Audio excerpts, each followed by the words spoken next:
มากินข้าวร่วมกันเนาะคราวนี้นี่วาซาบิใส่อันนี้เนาะ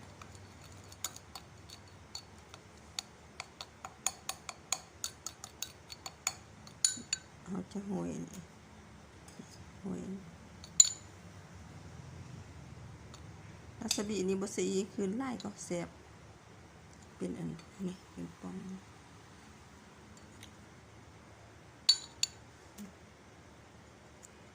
แล้วปลาเนาะตอนปลาเขามาใส่อันนี้ตอนปลาแกงมาใส่นี่ก็แซ่บคล้ายคือปลาจุ่มเนาะเดี๋ยวชิมจับ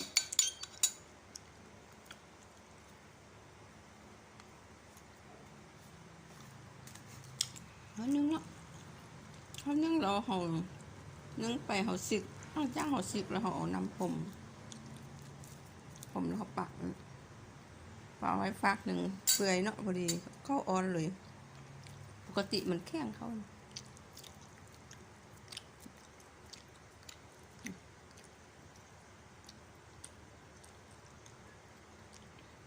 เอาบวงซักกัน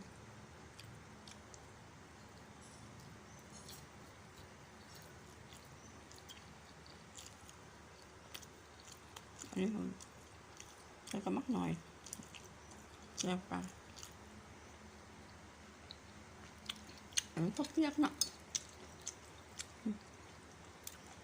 ทันเดียวเจียวเกับมักหนาวเปียกไก่เนาะลูกค้า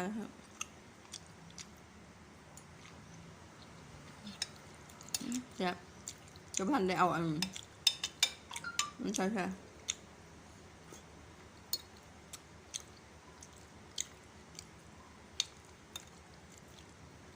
กินเผ็ดไล่กับบดีเนาะกระเพาะ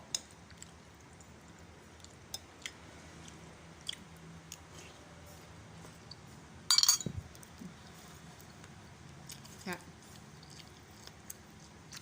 อันนี้ทั่วผักเนาะ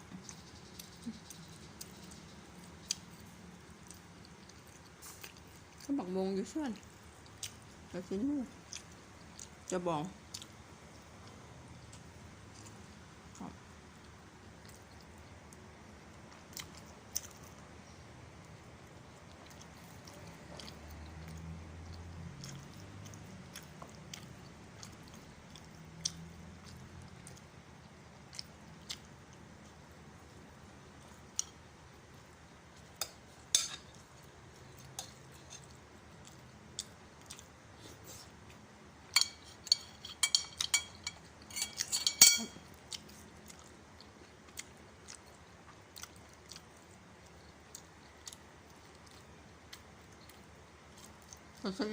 วาซาบิก็แซ่บไว้ไข่เนี่ย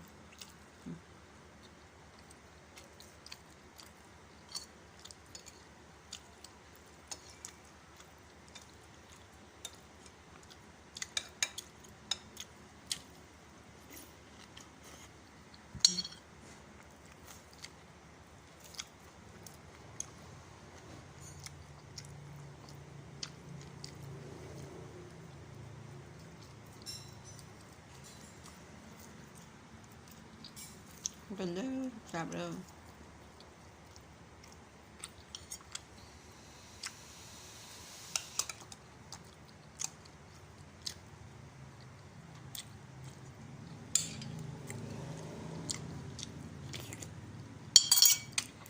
ขึ้นจังตำบ้านเลยจังบ้านเลยแกงปลาสมักม่วงหน่อย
จับมั้ย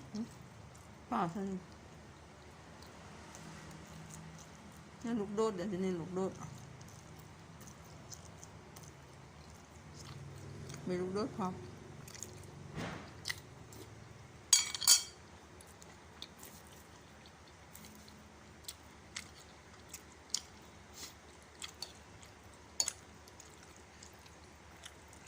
แซ่บ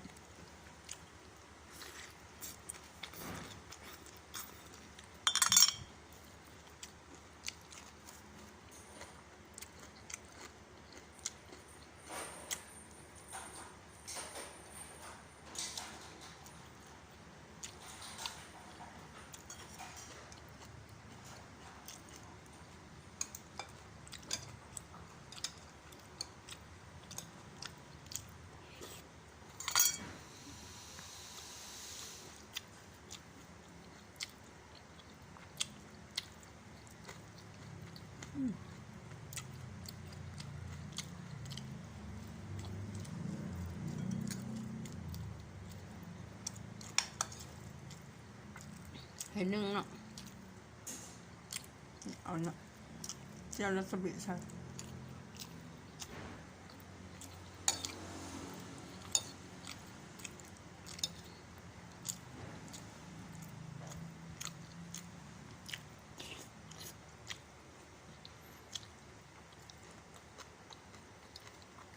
มาดี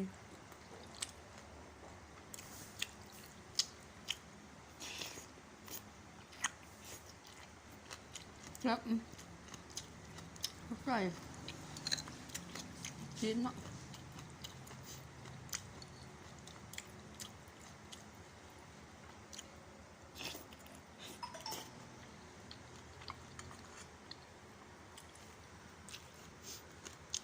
อ่อนๆ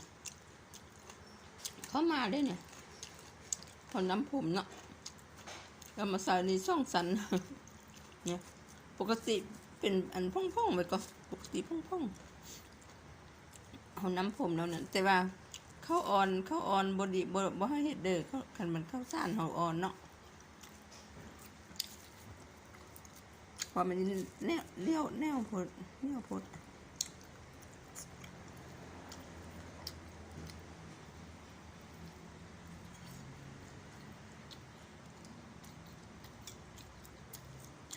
บอกว่า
ป่าสนิทหนัว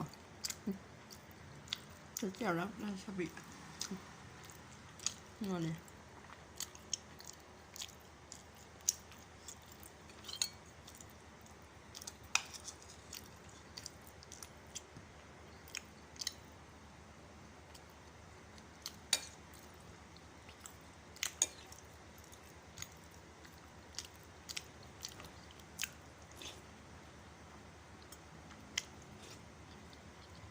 ก็แซ่บหนัว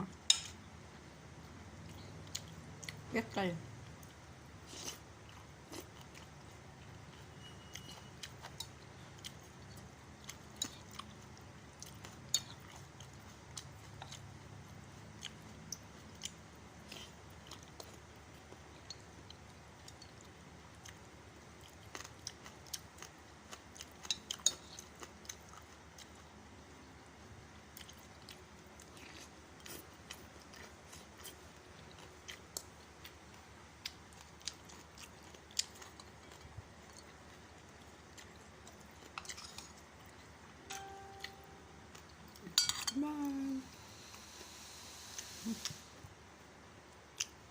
ซ้ำนี้ก็พอแล้วเนาะเศรษฐกิจผู้แพงเนาะยุคเศรษฐกิจปัจจุบัน